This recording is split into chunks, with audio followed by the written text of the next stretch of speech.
Oh, Are Katie. you doing the live stream? Okay, now what? Don't you dare. Here. You're going to come over here and you're just going to stay with. No. Here.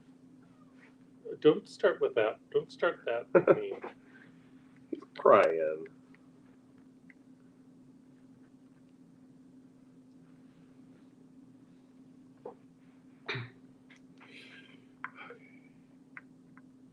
That's tangled.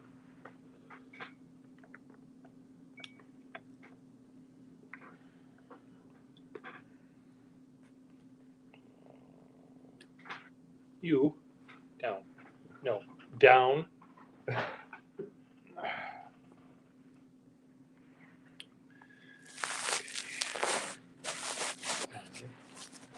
Move this further back.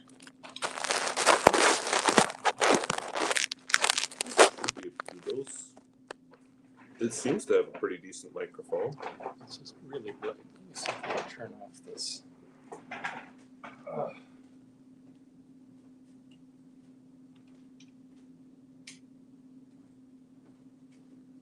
Does that help me, do you think? Yeah, I see more color on my face. Well, I don't on mine. But that's Well, you because I said don't that. have color on There my you go. face. Trying to think how to make this work better. It's what we say, not what we look Right. like, right? Kitty, there's no reason for you to. Don't you want to go look out the window or something? I'm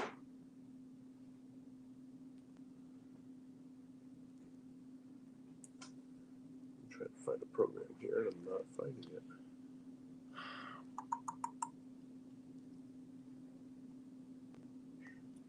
Meow. Meow. Meow. Meow. Meow.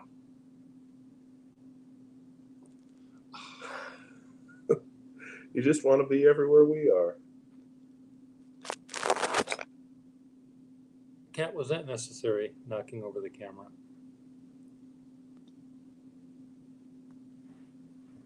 You just gotta lay claim to it all, right? Photo booth.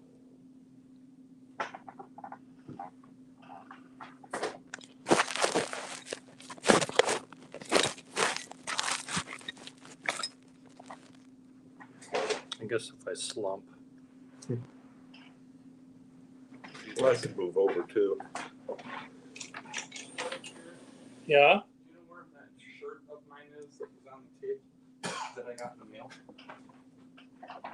It was on this table? Yeah. No. Oh, I did put things that were.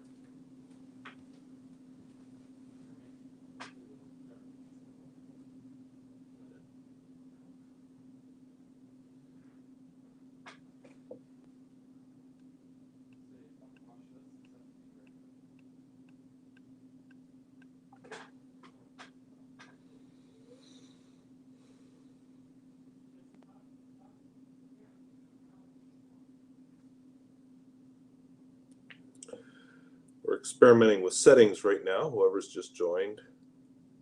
I'm trying to figure out my camera and he's figuring out his. We're trying to do a dual live stream.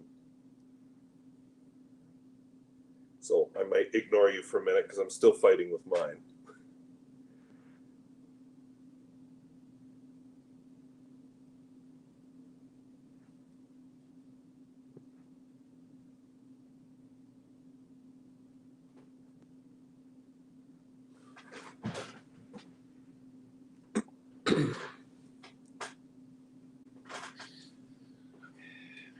Well, evidently I wasn't supposed to wash the fashionable shirt Oh, because now it's shrunk, he says.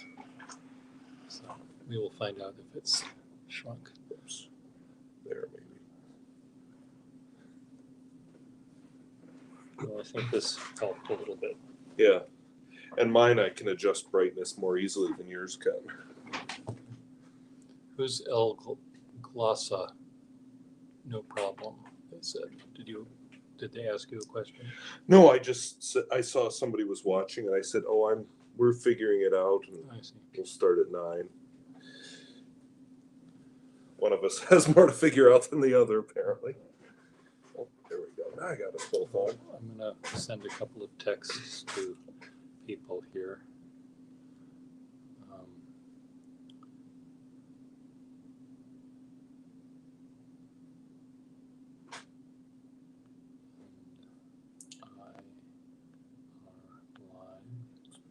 On both streams.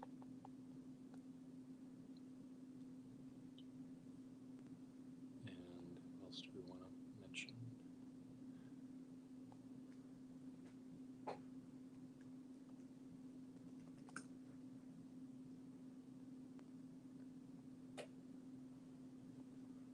Jason Waskowitz, there's Dimitri, Waski, and I are live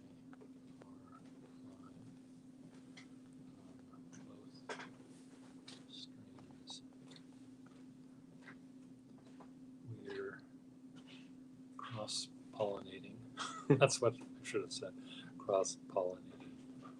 N-A-T-I-N-G. Pollinating.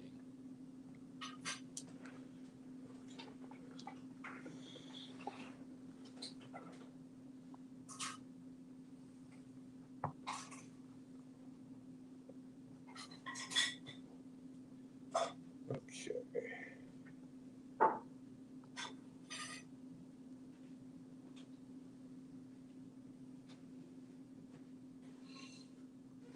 Make it better title screen.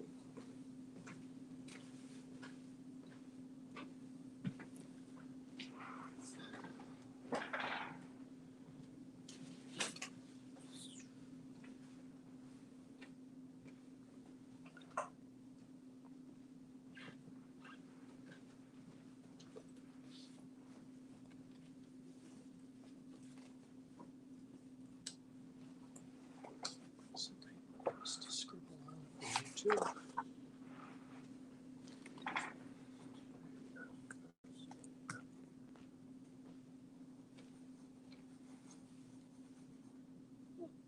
There we go.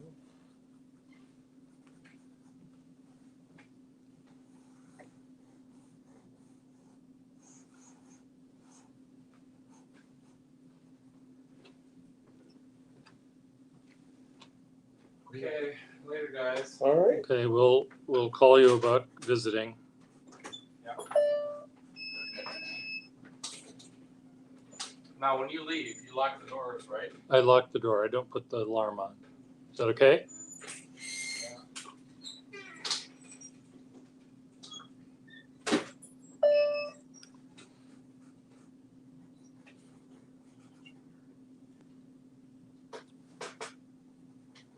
I'm gonna go try on that shirt to see if in fact I did shrink it. Okay. It seems to me, if it's been washed, well, I guess if it was always dry cleaned, it might shrink. But Yeah, I don't know much about dry. I never buy dry clean clothes. I know they don't like water, but they must get wet. well, this is a cotton shirt, so Oh. it's not like it's linen or flax Mhm. or wool. So I don't really. And I know that if you wash it in hot water, it'll be a problem. The issue is I may have washed it in hot water by mistake. Oh. Because I was doing the bedding, and which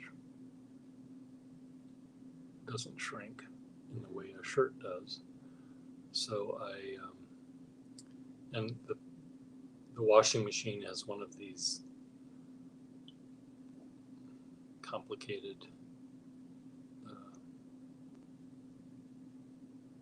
push button things, and you have to do them in a particular order, and I accidentally hit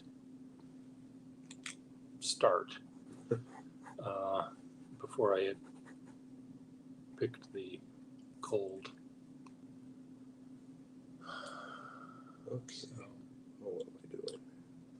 you have 2 minutes to starting time, mister. You better get it figured out otherwise your group is going to be upset. My group could care less, but you have a group that's on a mission. They want to learn things. Your followers. I've got 3 waiting, so Oh, good. and 1 like already. They haven't even seen it. Okay. I'm gonna just try on this shirt. Okay. My brother goes, "Can I help you?" No, No. I can help myself. Are you looking for your medicine? Well, yeah, that. I forgot that. Where was that tray with all my things in it? What tray? A little round wicker thing. It's right here. There you go. See? Told you. It's right there. Yeah. I had to move it up For why? because it was taking up room. Well, And I put this here. This So is are for you. you. This is for you to use. And the 2 drawers I got from Sue are underneath this thing. So all of these 2 things, I didn't put anything away. Oh, I did. The cup that had all the pens and I put those away. In the pen and pencil drawer. They're 2 different. Okay, what am I doing wrong?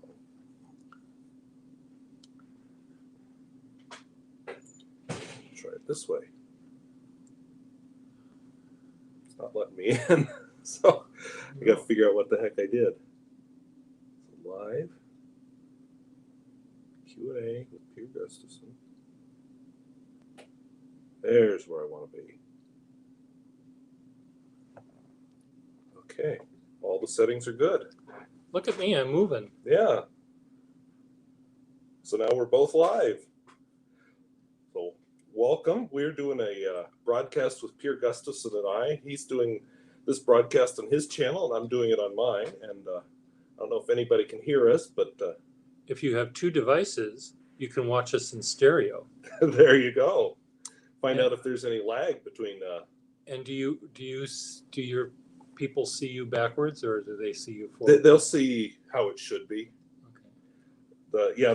This whole thing messes me up because it's not how. It doesn't seem like how it should be, but It is weird when they, certain ones do that because they're used to. We are used to seeing ourselves in a mirror, I guess. Yeah. And when we know how to have our point the correct way when we're in a mirror, but like if you were in a mirror and you were pointing to me, how would you do it? Oh, in a That- mirror? Yeah. I mean, Yeah, we know how to. If we look at a mirror, we know that to point that way, we do this. But if you're looking at yourself the right way, Mm-hmm. and I want to point at you, Yeah. then I get confused. Yeah, because I see yours is how it should be. Yeah. So I try not to look at my preview when I live stream because the only thing I want to know is it on frame, and otherwise I get confused. Yeah. So welcome Stefan from Germany, and he says good video and good audio, so that's good to hear. And I won't try to pronounce that. As I pronounce it, my vitis. myvitis sounds like some sort of disease of the bone. My vitis is kicking in. But welcome. You said I'm glad we have a similar taste in pens. I'm curious. You said you're interested in a career in teaching. What level would you want to teach? I'll be back and try that shirt. Okay. Oh, my vids. Oh, wow. Okay. That should have been obvious, but it wasn't. Pier has just disappeared for a minute, but he'll be back. So this is a chance if you have questions for Pier or I. I've always talked about the world famous Pier Gustafson test, so this is your chance to ask the world famous Pier Gustafson questions when he gets back. And I see I'm up to 5 people watching already. So I don't know if I've ever done a live stream on Thursday before. That's kind of exciting. I don't seem to do live streams very often. Okay, Mr. Squirrel, look at this. This is perfectly fine. Yeah, that looks fine to me. Okay, thank you. Welcome, Manny. Yeah, Pier is a little concerned. His brother said that he shouldn't have washed that shirt in the washing machine. He said it should have been dry cleaned, but apparently it's fine. High school. Oh, you taught in Korea. Yeah, that's an experience I would love to have. And Jacob asks, how did Pier come up with the world famous test? I actually have an interview with him that's going to be publishing tomorrow at 3:00, but he's not back yet. So I'll try to answer for him, and then. No, I'll be right there. Oh, he'll be right here. I'll be right there. So he's very passionate about this topic. So when he heard me about to explain, he said, "No." Just thought I'd bring a little pet, but maybe it will keep the cat away. Oh, yeah, those like to run around North Dakota highways a lot. I just thought maybe I'd have draw this here. Okay, we had one go through a bus windshield. Oh, now it's I better move over here out of the way of his wings. Oh, I didn't realize. So Pier is doing some art here with a pheasant. A dead pheasant. Yeah, There we go. He's joining us. There we go. On So- my screen. Oh, and he's. Well, I'm blocking your way. Where's the? Oh, there's the camera. yeah. I had to put the camera way over there to have us both on screen. Okay. Well, I will just put the bird here. Why am I doing this with the bird? I'm drawing with this pen, and I will describe the world famous Pier Gustafson test by showing you what I mean by it. And I need a pen that can keep up with my drawing. I can't skip. It has to have a lot of ink right there at the hood where it needs it. And I have to be able to, since I started telling you this, I haven't picked up the pen from the paper. It's just going, and I'm pushing it around pretty fast, faster than you would normally write. And if they skip, then it's not use to me for drawing. And it may not be of use to me even if I'm doing calligraphy.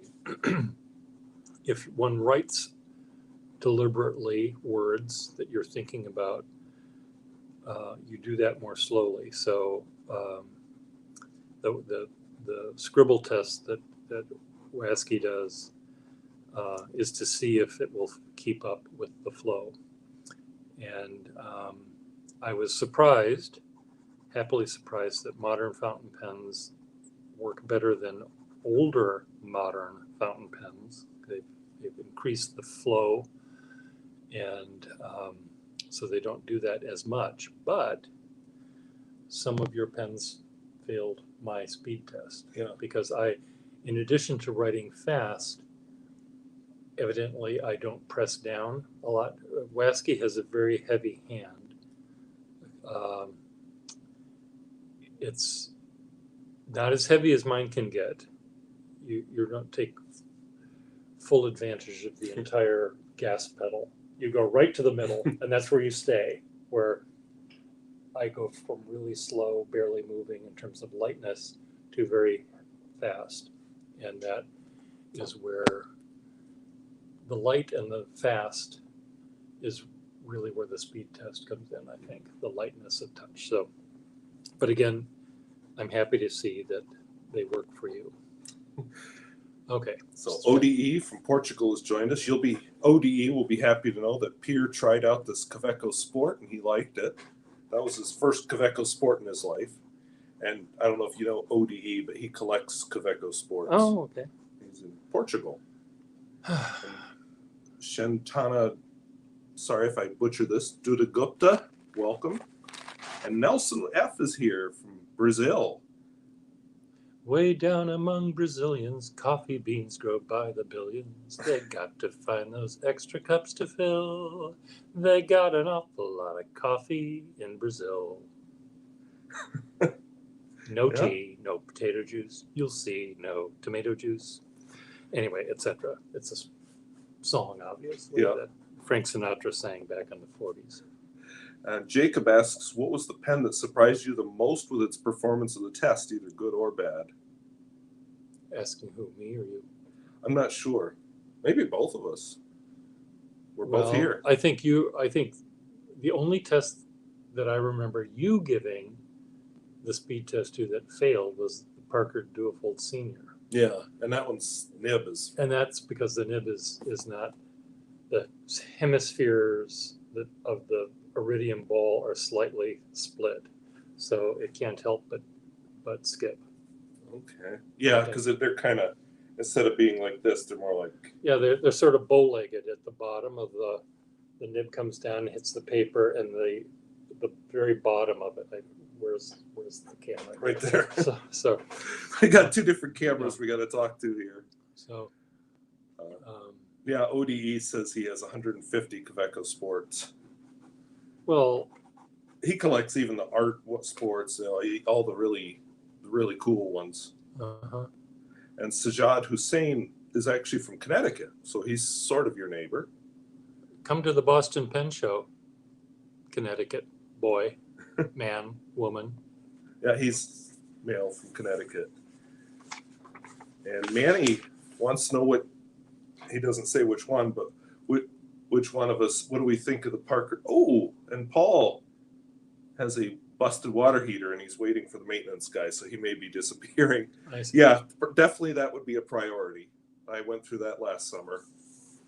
So Manny wants to know what we both think of the Parker 51. The new one or the old one? Oh, that is a good question. All right, Manny, are you asking about the new or the old one? Well, I think the old one, The new ones, he says. they suck. And I'll tell you why they suck. The Parker 51's beauty is the, where's my Parker 51?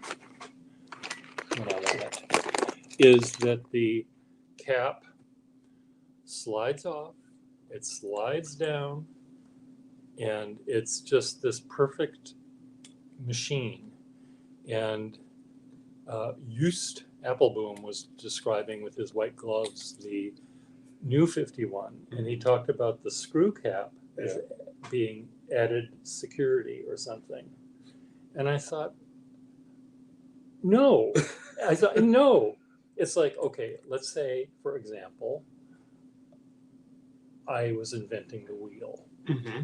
And let's say, for example, as I carved it out of stone and put it on the ground in front of me, the ground wasn't entirely even and it rolled a little bit down the hill. I thought, well, I have to fix that.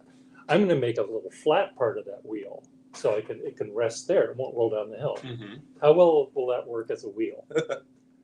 Yeah. It will. You're a physicist. You're a physics teacher. Yeah, you don't even have to be a physicist. to know how stupid that would have been. Mhm. You know, you don't. So the idea of putting it on and then screwing it, it just ruins one of the perfect parts of the old 51. And then they ruined it by, what else did they, by charging so much for it? Yeah. And cartridge convertering it, and I don't know, they didn't do. It didn't even none really have much in common with the original, I didn't think. I'm not going to buy one. I did buy the really cheap Chinese version of it, but just to play with it, and it was okay, but it was nothing special. I don't have my 51 with me. I've got my Senator that I did a few weeks ago, and I agree. I like that I just pull it off and write with it, and filling systems right there, and it doesn't have weird decorations just for no obvious reason. It's a well thought out pen. I mean, they could have, had I been the Parker 51 remaker, how would I have modernized it?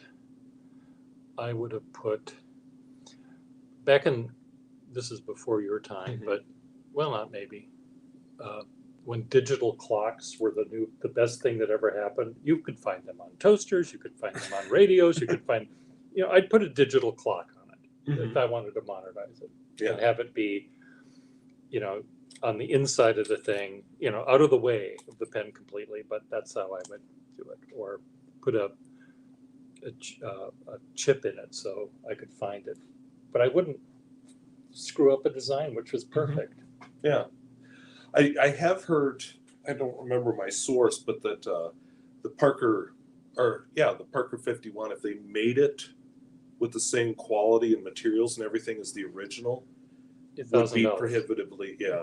I imagine. It's just, there's something that's, oh, and they also say, the people that actually look under the hood on the 51, they say it's the same thing as their Vector or whatever. I don't know the modern pen.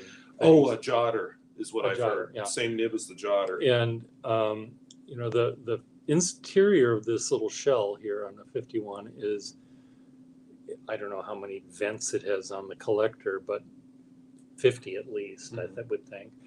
Very finely tuned.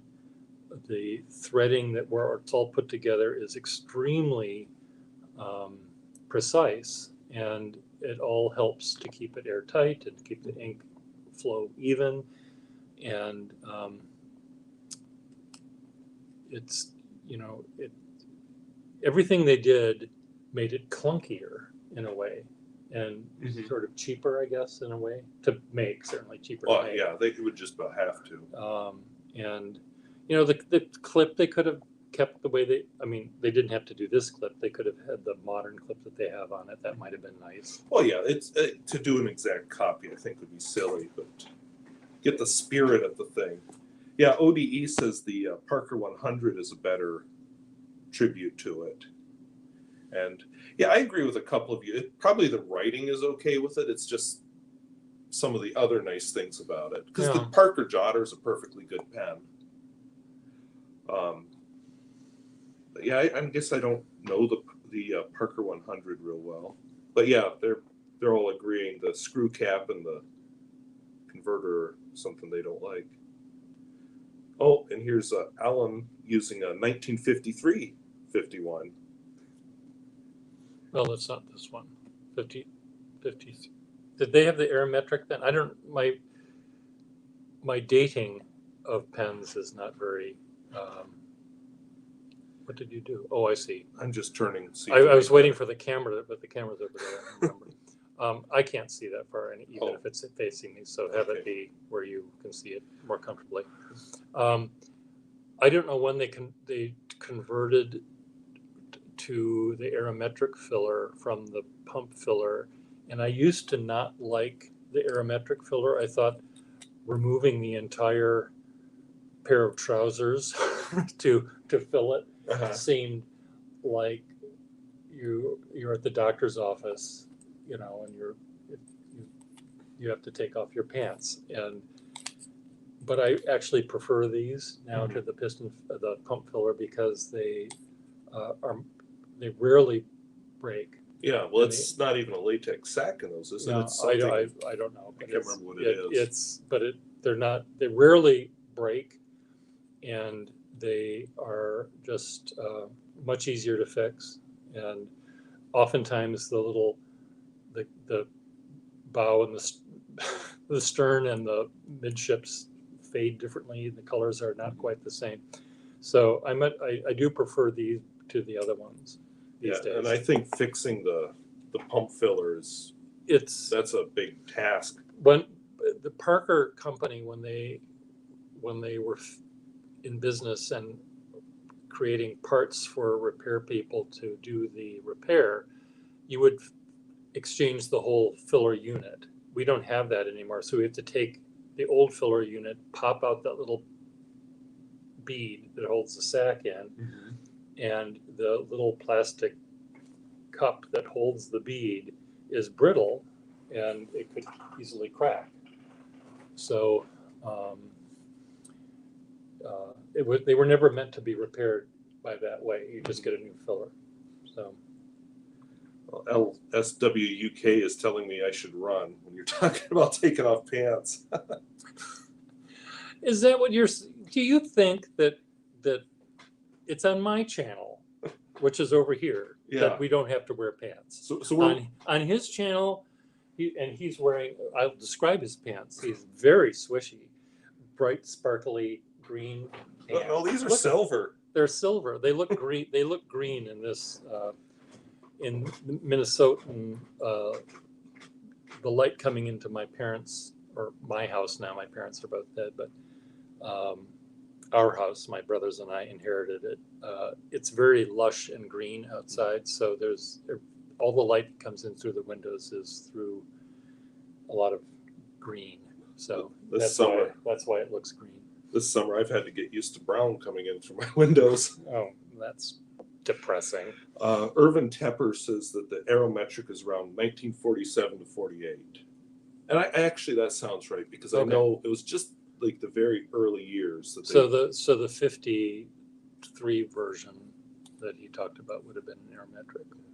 Okay, Manny is asking, well, this is definitely a question for you. Oh, What would be a good pen for someone who is primarily a graphic artist?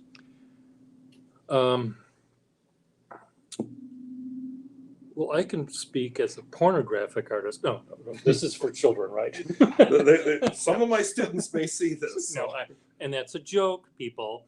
A graphic artist, if you do drawing and sketching, I love the flexible gold nibs that you can find on pens that were created before 1941-ish.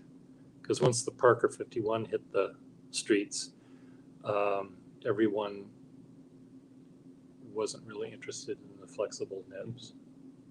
So, and even before that, flexible nibs were sort of going out of style because you had to make carbon copies and you couldn't do that easily.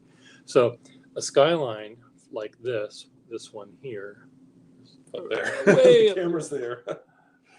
this is a pen from 1942, so I just lied to you.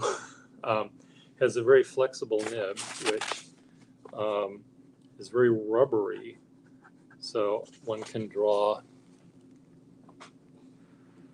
Sort of showing up.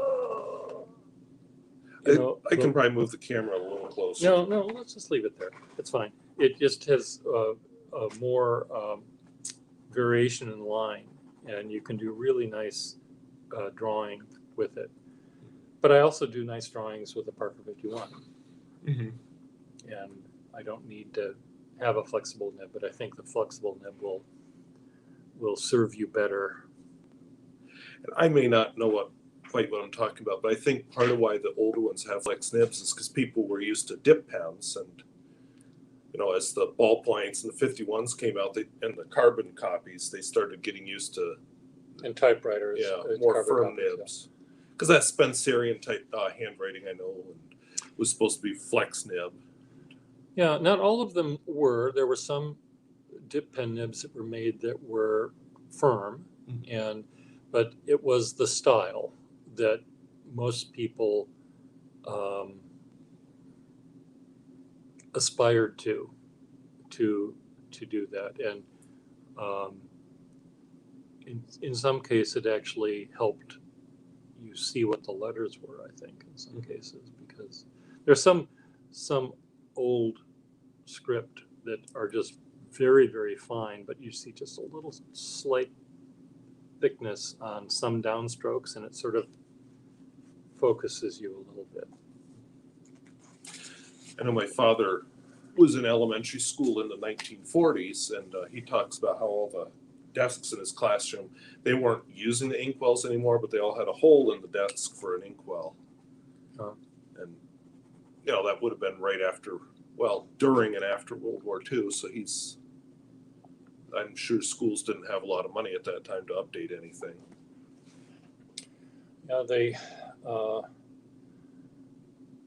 you would learn pretty. That book will tell you that you can take home with you what age American school children were taught to use a pen.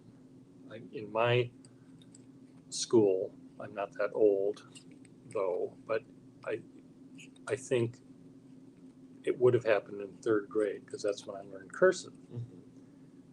Before that, in first and second grade, if you could hold the pencil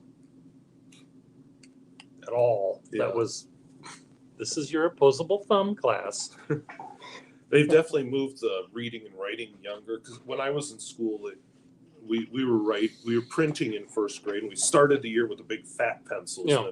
And we graduated to the skinny pencils, but it was in second grade we started writing in cursive. Oh, well, you were ahead of me. And I remember My fourth grade teacher had us write with pens, but she was the only, and it wasn't fountain pens, it was ballpoint pens. Yeah. But she was the only one that really insisted on pens. All the other teachers I ever had wanted pencil because they hated the scribbling out, I think. Hmm. Okay, Kathy Scott says her school desks had the hole for an inkwell. And Manny says he uses, that'd be a good question, he uses flex nibs well with Tomoe River paper. Okay. I know that's a good paper for letting the ink sit on top instead of soaking in. I don't know if you have any preferred papers. I like all different kind. Well, I like almost all different kinds of paper. I draw on watercolor paper, which is very bumpy. I draw on smooth Bristol board, which is very smooth. I draw on sort of the transparent Tomoe paper. Sometimes, though, when I'm aggressively drawing and sketching, I might feel I'm going to tear the paper. Yeah. But I also draw on paint samples that you get at the hardware store, and they're silk screened with the paint that you would put on your house. Okay. And it's obviously not how you're supposed to use those things, but I've discovered that they resist the ink. The ink just sits on top of it, and it takes forever to dry, but it makes for an interesting drawing. So I draw on leather. I draw on many different things, but if I'm doing pen work, calligraphy, I love the smoother the pen, the paper, and the harder the paper, I like it the better. Okay. Shantanu Duda Gupta says in India they start using fountain pens at grade 5 and onwards.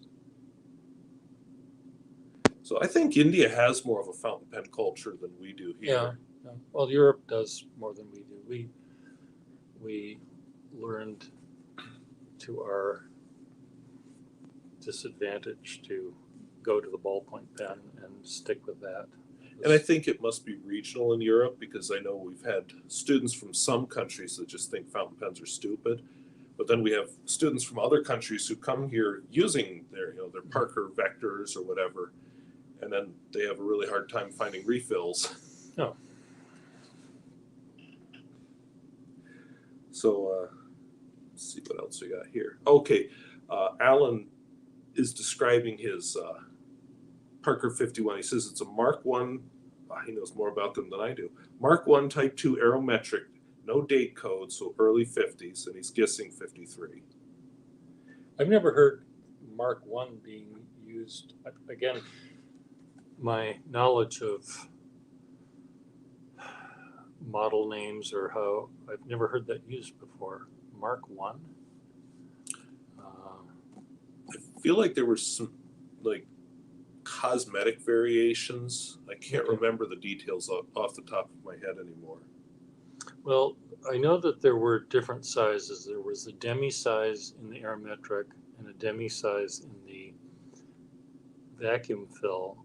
The vacuum fill demi size was shorter, but the same everywhere else. The cap was shorter too, I guess. And the demi size in the aerometric was shorter but thinner. It just looks like the whole pen had shrunk down. So the caps aren't interchangeable in that one. So, and there might have been a time when the clip, it seems to me the clip was late in changing to the simpler clip than the blue diamond clip. But again, these are things that I used to know, and I forgot that, and I didn't bother to relearn it. Okay, it looks like in India now the gel pen has taken over. You. I know one of the things people like about gel pens is just the variety of colors you get. It seems like you should take a shower with a gel pen. It's like you use that when you're a gel pen. Use the new gel pen. Write your notes while taking a shower. Yeah, I've used gel pens. I've always felt like, well, I should just use a rollerball then. I don't quite get the advantage. What's the difference between a rollerball and a Ballpoint. Well, the Rollerball will use fountain pen ink Oh, or can. In fact, Nathan Tardif makes a Rollerball. of course he does. God. What else will he do? Yeah. Thomas A says in Central Europe, you start with a pencil and then a fountain pen until you're able to clearly write in cursive. Yeah, and here cursive is kind of hit or miss. It depends on your school or your state. My school actually does teach cursive, but a lot of kids abandon it as soon as they can. But we keep cursing. Yeah, we can they'll keep that part of it. We'll keep the cursing part of cursive. God damn it. And ODE says in Portugal, fountain pens are no longer used in schools. He grew up being the only person using one, except for 12th grade, and then there were two of them using them. When breezes blow the petticoats of Portugal, there's quite a show on the streets of Portugal. Each passerby winks his eye, whistles and smiles. That's another old song. Okay. Alan says that there's several arrow types, and he says mostly the differences are cosmetic. Okay. He has a whole book on Parker 51s. So I bet in your book though, we were talking about this yesterday on pens in use, which you will see tomorrow, I guess. yeah, tomorrow at whatever o'clock. yeah, I'm all messed up here in Central Time now. But I talked about how I got into making YouTube videos, and it was to convey to the world at large, the pen collecting world at large, that there's more to appreciating a pen than what most people talk about. And I don't know whether that book that's all about the 51 talks about the sound it makes when you uncap the pen versus the sound it makes when you post the pen. Because as you uncap the pen, it's the metal clutch scraping against the metal ring. And when you post the pen, it's the plastic inner cap that meets the plastic barrel. So there's this sort of snugness here and a sort of scrapiness here. Now, I've learned to love that, and it's not just the sound; it's also the feel of it. You feel a slight difference, and the senses that are not really used in pen collecting, oral and smell. No one talks about. Yeah. But I can smell your pens and come up with all sorts of things. Hard rubber smells like hard rubber. Mhm. Plastic smells different. Certain inks smell very fragrant, some Yeah. inks. And I don't talk about that, but I do talk about the tactile more and the oral more. AURAL. Yeah. I guess I've never thought about taste with fountain pens, but I have noticed, like, I used to own an Edison pen, which I traded because I didn't care for it. But I always noticed it smelled like garlic.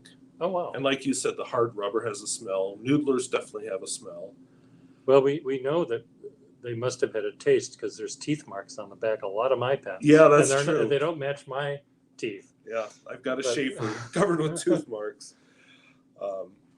And then smell, the sailor inks always make me think of the old Olean library that used to be in like an old Yeah. mansion. Okay. I don't know why. If they Yeah. use the same preservative or what. But. Yeah. So we've got Manny saying that gel pens work well. And that's true. I think the gel sits on top of even the cheaper paper and doesn't dry. ODE says Central Europe uses more fountain pens than Southern Europe. ODE will be happy to learn that I don't know any songs that have Central Europe in the lyric. That's good. So will everyone else. And then Andrew Hoffman says in the early 60s, they had inkwells with ink in primary school. They used to dip girls. Oh, you're doing a Tom Sawyer. Dip girls' plates in them. Very evil. Had used pencils until we earned our fountain pens, which were Osmeroids in grade 4. Shintano is a book publisher and loves illustrations. He wants to know if you've done any children's illustrations. I have not done any illustrations for children's books, but I can draw in a childlike manner if I am in that kind of a mood. I've had ideas for children's books that I thought would be fun to illustrate. I'll just tell you what one of them would be. There are books about colors and books about numbers and books about red fish and blue fish and green fish and things like that, animals. But in 7th grade, my teacher was trying to explain to me what a preposition was. And it took me forever to finally figure out what a preposition was. Mm-hmm. And I thought, wouldn't that be interesting to show a preposition, a book about prepositions, where it would be a cat. And I thought if you had the bird's eye view or the cat's eye view of the world, mm-hmm. The cat is between the legs of the table. The cat is above the sink. The cat is below and among, and then have a whole, this cat's journey through the world, but he's always, or he or she is always amongst or preposition. Yeah. I thought that would be a fun way to teach kids what a preposition was. Of course they wouldn't, but I thought it would be fun to draw. Yeah. Really cool. From the way the cat looks at the world. Yeah. When I was in 7th grade, my English teacher had us but she taught us prepositions are any place a cat can go. Oh. And she was saying the same kind of thing. But prepositions are so much more. Of is a preposition, and among, and within, and betwixt. Yeah, well, that's where the not fun part of it happened, because we had to memorize all the prepositions and list them on a piece of paper as a quiz. Well, thanks, Mrs. Herb. I don't think you can do that. I think there's far more. Well, she had a list of them for us. She had a list of 50. Still, even now I'm thinking, why? Well, because it helps you understand sentence structure, and not how to end a sentence with one. Right. So you say,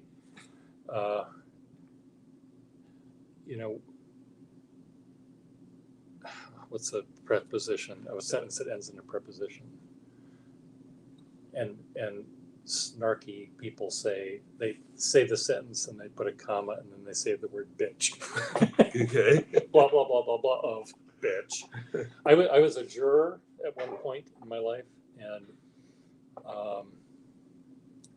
the t-shirt that said hang the bastard did not get me off of jury duty, but the prosecutor was very convoluted in her sentence. They're asking the lieutenant of the police department, who was the witness, a question, but she would do it in such a way so she made sure she wouldn't end the question with a preposition. Out of which window were you looking out of? She would always end. Yeah. She'd always do it anyway. And I thought, I would slap her face. She probably had a scary English teacher too at some point. Okay, so let's see. We've got Thomas says that the reason you use fountain pens is you have to coordinate your pressure, whereas with a ballpoint, you just have to press hard. Can I tell another story? Sure. I gave a talk in my artist building, about cursing, the loss of cursive in the schools, because they were stopping it in Massachusetts. And it was describing sort of the joy of learning cursive and writing with cursive, and how, and of course it was a lot about fountain pens, and how ballpoint pens ruined our handwriting, our whole handwriting. So I said to the audience, that there were about 50 people in the room, I said, men, how difficult would it be for you to walk down the street if you had this, and I held up a caster from a chair, this taped to the end of your wangy? Now, don't look at me like that. So And they giggled and sort of thought, what's going on? And then I said, well, let me show you. And I walked behind a divider screen and I got my tape and I fidgeted and other people were getting nervously. Mm-hmm. And I walked out with this on the end of my wangy.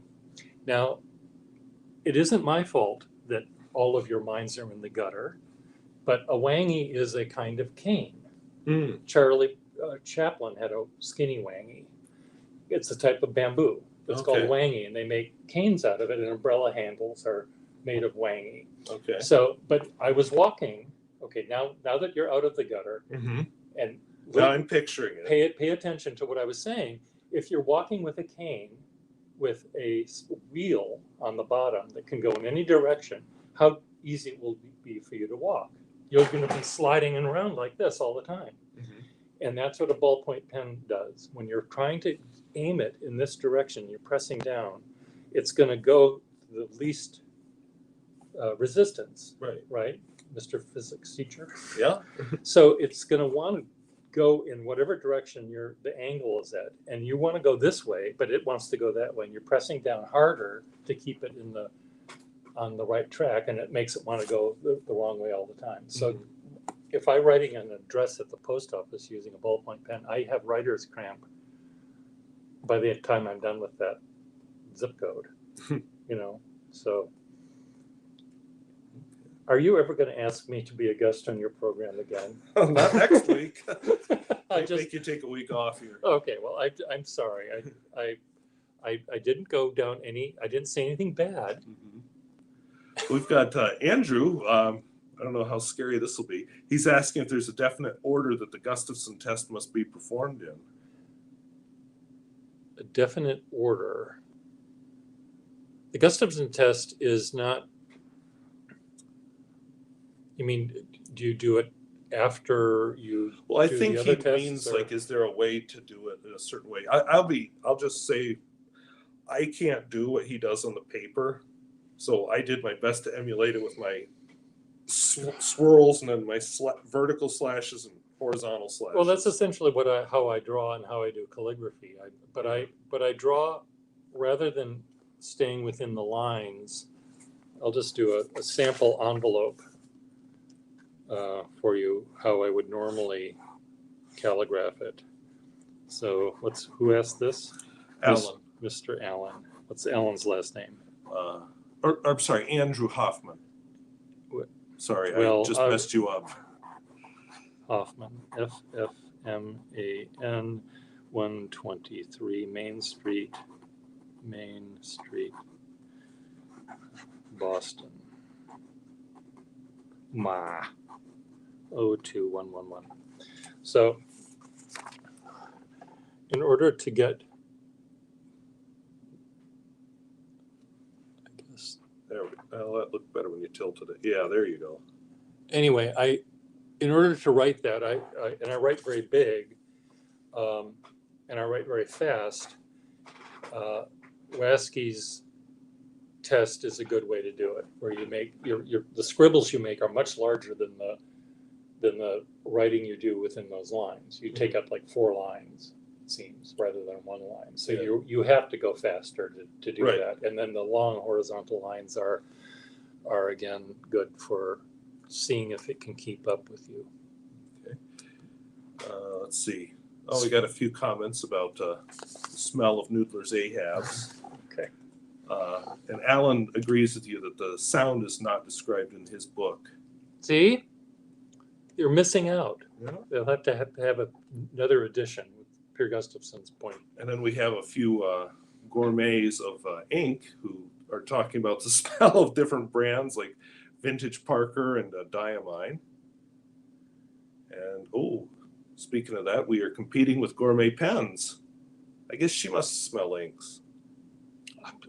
I don't know her that well. Yeah. Does she smell inks? And then Sajjad Hussein says teeth marks and personalization have deterred him from buying vintage pens. Well,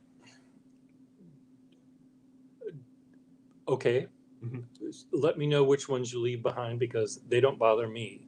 I love good engravings or interesting names. on pens, and the teeth marks don't bother me. I don't search them out, but they don't bother me. Okay. Yeah, I only have a few with tooth marks, but I thought they would bother me more than they do. And the engravings are kind of fun because there's a story behind this pen. And you also can call it by that. Yeah. Your Carmine one is Carmina or something. It's Carmen, I forget the last name on it. But I like the fact that Carmen is on the Carmine pen. Yeah. And Paul says he got Schaefer script in blue black, and the smell took him back to high school.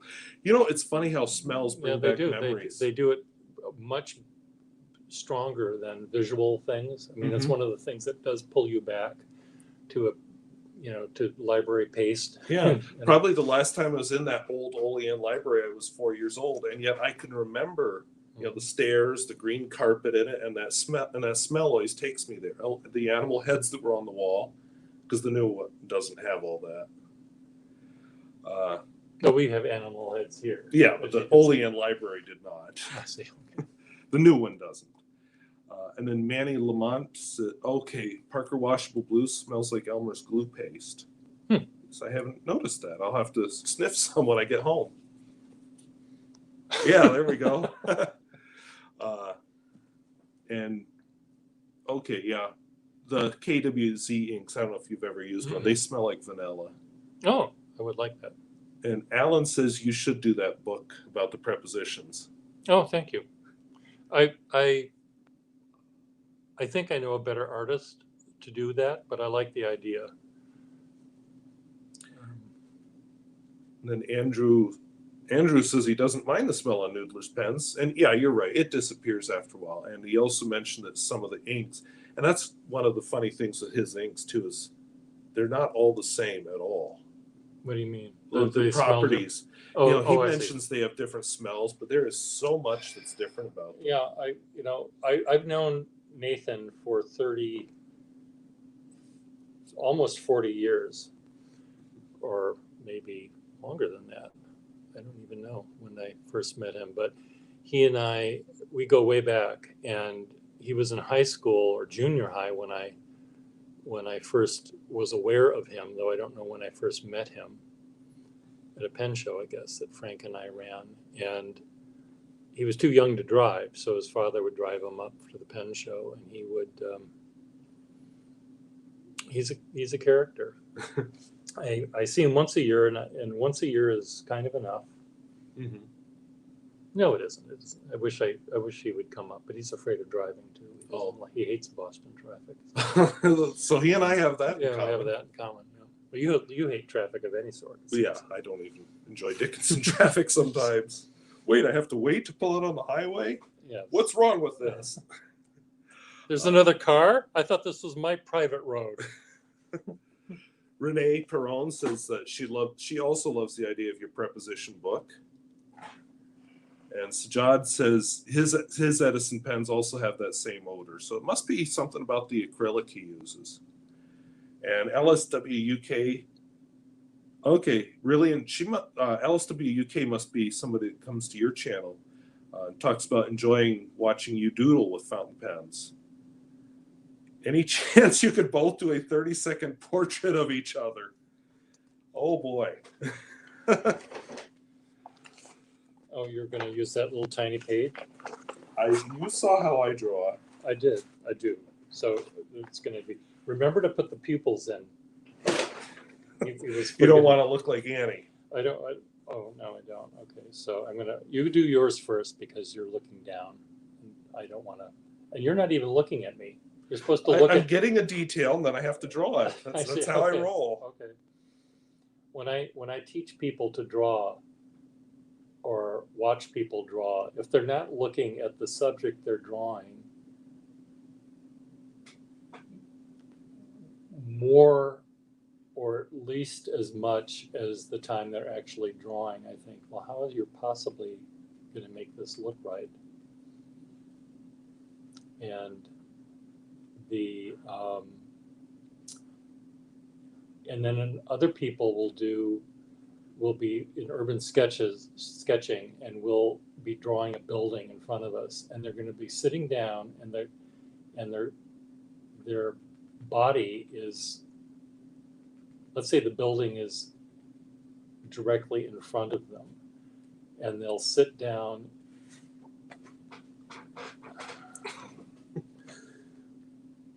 Oops. Okay, I'm failing. Well, we're going to have to move the camera. There we go. closer, I think. Oh, look at you. I got your beard and your And short hair and your and- glasses. You did, and my nose, and my and my big ears. What big ears I have, Waski. Okay, let's try Waski. Are you going to time me 30 seconds? Oh, I didn't time myself. I Okay. meant to look up here and then I. Okay, so let's see if I can do this. Oh, you're smiling. I hate that. Okay, I'll just No, look no, serious. it's too late now. It's you're smiling. This you know, I didn't notice this before, but you do have squirrel jowls. You have your cheeks are wider than your Oh, your eyes. You know, is that the right word I want? Why did I give you a Hitler mustache? Ben? yeah. I don't do that. But you're smiling, and I like that. Okay, so this is really bad, but it's fun. Yeah, well, 30 seconds was the challenge. And there's a big U. Y O U. I'll do a better one later, but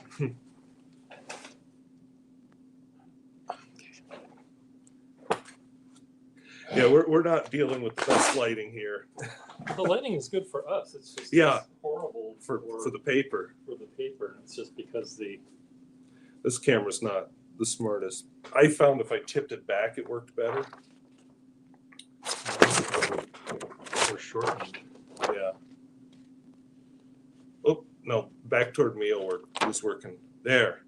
Well, It's foreshortened, but it's roadkills, Waski. yeah. It's a road, A lot of my relatives end up as roadkill, so. roadkill squirrel. Andrew Hoffman says this. See, if you look at it on my channel, you can Oh, see it. yeah, I should show mine too. My camera doesn't have that.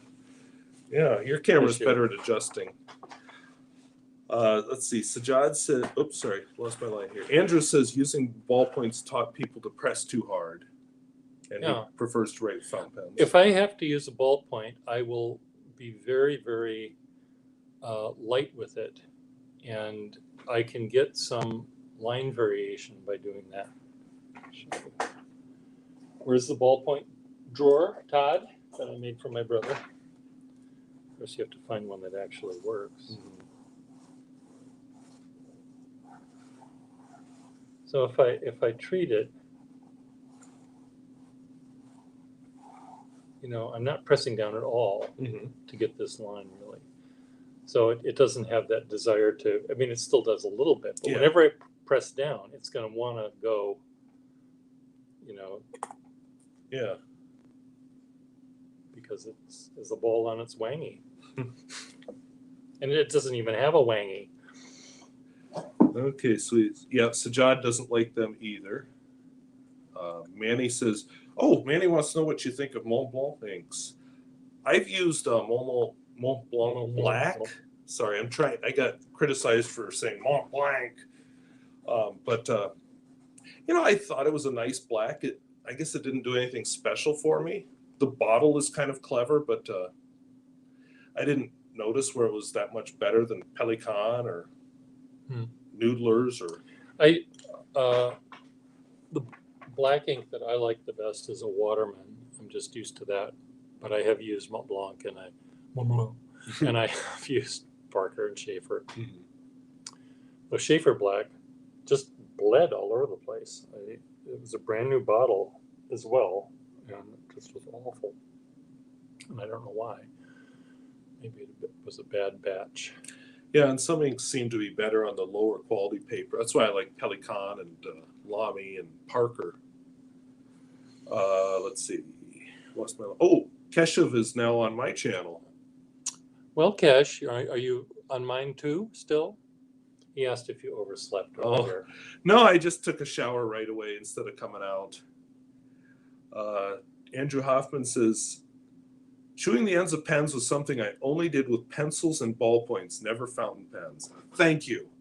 Pencils are by nature disposable, although I will say you might be one of the kids I didn't like and why I would always refuse to loan pencils when I was in school, because I hated it. You loan somebody a pencil and you get it back at the end of class and the whole end is chewed up. And you're like, oh, thanks for your slime and your germs. And Alan says, and I'm sorry, I don't know how to pronounce this brand of the pen, so I'm going to pronounce it like I'm in southwestern North Dakota. My only disappointment with my Wancher, that doesn't sound right. No. Wonker? Wonker sounds Smarter. Wonker 7 Treasures Bakelite is that it does not smell like my 3 vintage Bakelite tube astronomical telescopes.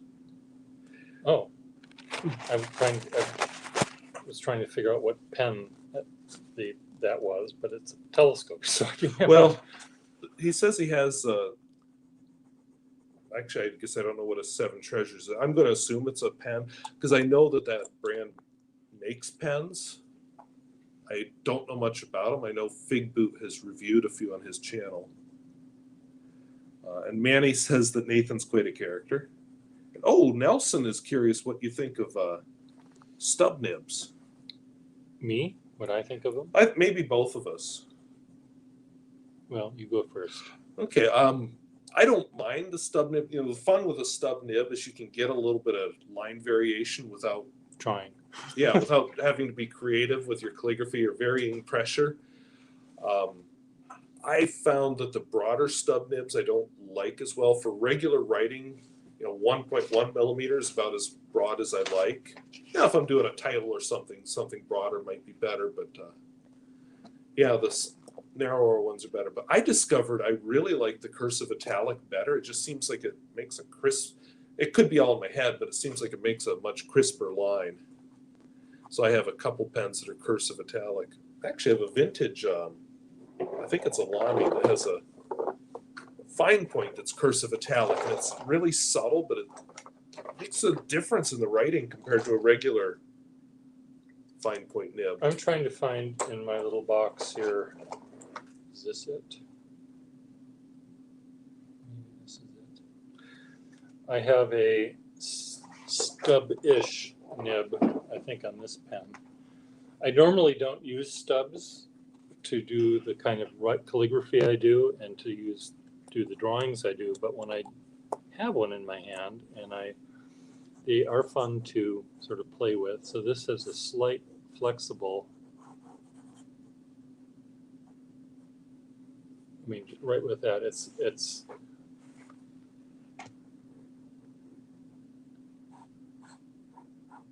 Oh yeah. I mean, it almost seems like it's a flexible pen. If I wrote with it without seeing it, I would probably say it's just a flexible pen, but it is a stub because the side stroke is very fine and the downstroke is thicker. And I find that when I do writing with these pens, I tend to write very vertically. Mm-hmm. Of course, no one can see what I'm doing because of this camera. So they're okay. Yeah, I have a cursive italic. It's not quite a stub nib, but Izumo, Platinum Izumo, that I really like the nib on that. It just, it like this pen, it does the really narrow cross strokes. What I don't like about them, actually, come to think of it, is I don't like the fact that you have to hold them. I hate music nibs for this reason too. You have to make sure that all 2 tines and the whole expanse of the nib is on the ground. Yeah. If you lift it up a little bit, then the ink won't make contact with the paper. And a more ball-shaped end, that doesn't happen as much with, though it can. I do have problems with a really round, broad nib that's like a basketball. Yeah. And if you don't hit the paper, it'll skip. It won't write at all. Yeah, So, that's actually the feeling I got from the Platinum's double broad nibs. Is, it's fun, but you got to hit. you have to make sure that your hand Yeah. is always at the right angle. And when I'm drawing, especially, my hand is doing who knows what. And Okay, Sajad says that the Mont Blanc inks are decent but bland, but he likes Irish green and lavender. Actually, I got a letter written in lavender purple. I thought that was a nice color. And Alan has corrected me with my pronunciation, so it's Wanshire. And okay, so the Bakelite 7 is one of their Kickstarters. that sounds like a scam to me, all these Kickstarters. Yeah. So send us money and we'll make a time machine. And Sajad says that cursive italics are his newest love for the past year or two. Okay. And Andrew says that the broader stubs are what he uses for headings. Shantanu Dudagupta says he loves 0.6 knit stubs. They're perfect. Yeah, that would almost be getting into broad nib territory, but with that natural line variation. Okay. And Sajad likes Aurora's 1.2 millimeter italic. He says it's the crispest, truest italic out of the factory that I've ever used. And I've never used an Aurora italic. Someday, maybe. No, get thee to a pen show. Yeah, that's what I have to do. Okay, and Manny wants to know what music nibs are.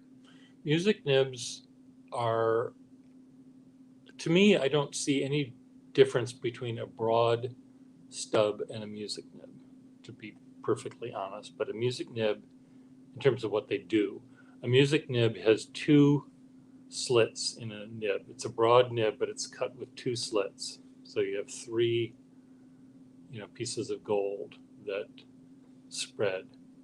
So I guess if you're doing music notation and you're doing a lot of quarter notes, it's an easy way to make a oval by doing that. But I would think you could do that just as well.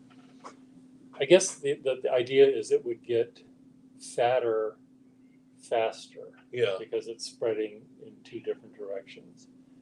But you really have to you have to make sure that all three tines are on the page. Yeah, and I didn't appreciate you have to hold the pen a lot more upright than is comfortable for me. Yeah. And Kitty.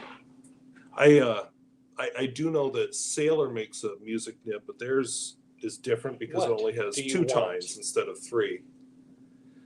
So, and I always thought, I'm not a musician, but I always thought if you're going to write music, wouldn't you be editing it as you go along? Wouldn't pencil make more sense? I think. Kitty wants to stay. No, Kitty's He's got Velcro claws. I think the music nib. There was a lot of work back in the olden days, and even up till the recent days, of copyists that would take manuscripts that were done in pencil and create them by hand for. This is our co-host here for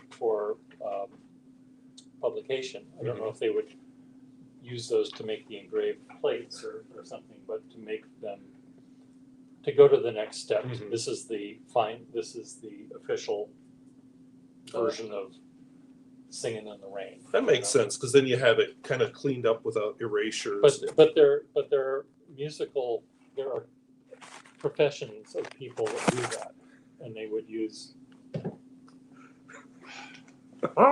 It's like having a kid around. Kitty, you gonna come up here again? Oh, no. You are going to pay attention to me. The cat's name is Van Gogh, Vincent, because of his one ear. Kitty, but was it a little French prostitute that bothered you to cut off your ear? Oh, you're just gonna stay right there. So he's now. Oh no, he doesn't want to stay. He wants to explore. Oh, it's the bird. Oh. Kitty. We figured it out.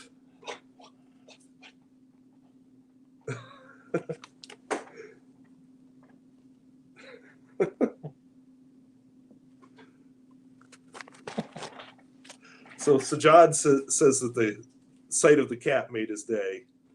Oh, you want to see another cat? You want to make tomorrow too? And yeah, that cat seems to like taking center stage. I did a live stream on Pier's channel, must have been yesterday, where the cat made quite a long, lengthy appearance. And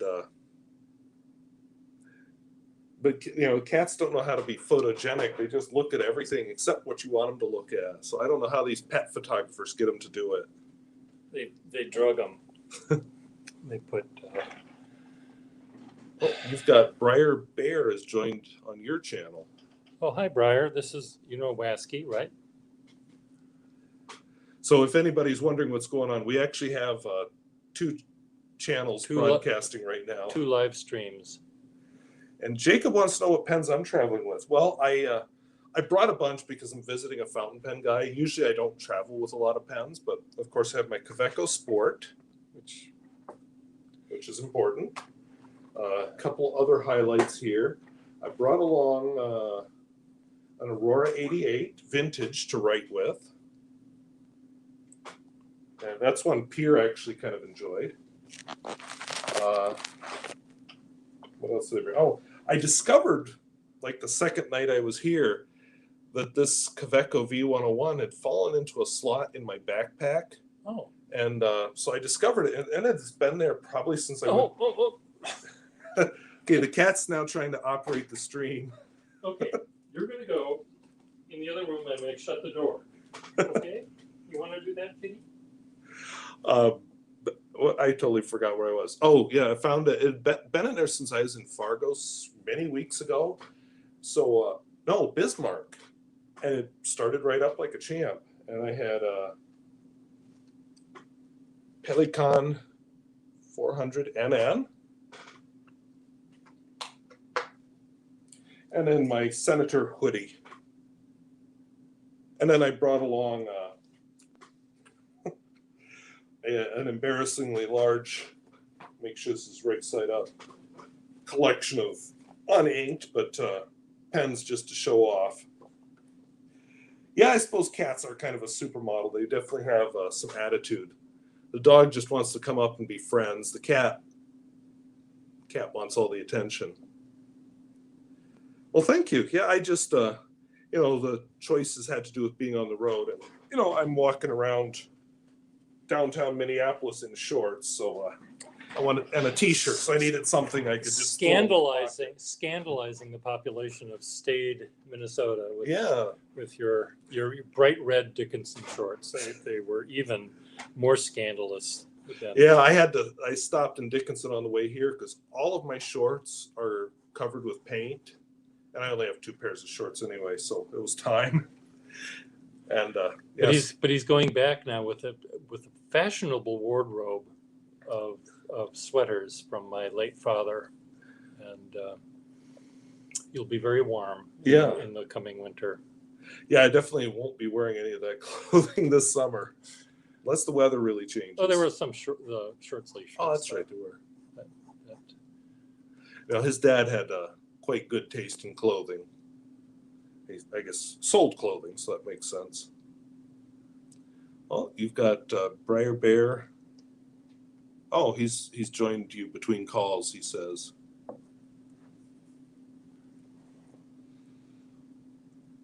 We're hoping today we're going to go tour, what is it, the Bell Museum? Bell Museum. I'm just gonna stop this one here. See you, Briar. Come over to Waski.